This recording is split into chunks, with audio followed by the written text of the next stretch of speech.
Welcome back, everybody. Today I'm going to teach you how to update sales orders in QuickBooks Enterprise, whether you need to modify quantities, adjust pricing, or add special instructions to an existing order. Knowing how to efficiently update your sales orders will help you maintain accurate records and keep your business operations running smoothly. First, you'll want to navigate to the Sales tab in the main navigation menu. This is your central hub for managing all sales-related activities within QuickBooks Enterprise. Once you're there, click on All Sales to view your complete list of sales transactions. This section displays all your recent orders, invoices, and estimates, giving you a comprehensive overview of your sales activity. Now, you need to locate the specific sales order you want to update.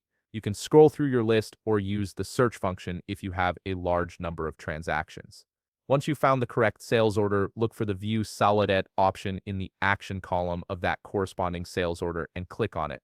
This will open the sales order and allow you to make the necessary modifications. With the sales order now open, click on the item line you want to update. This action will activate the editing mode for that particular line item.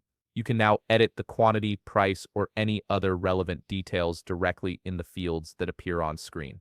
Simply click into each field and type the new information you need to change, whether it's adjusting the number of units or updating the unit price.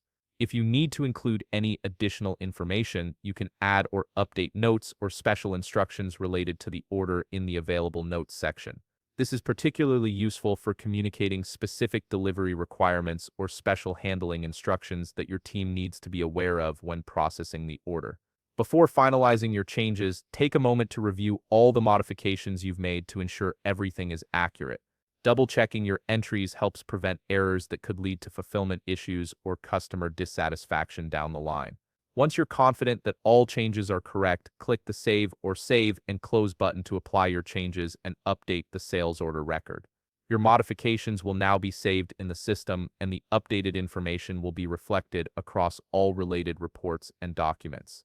If you found this video helpful, please leave a like, subscribe, and see you in the next video.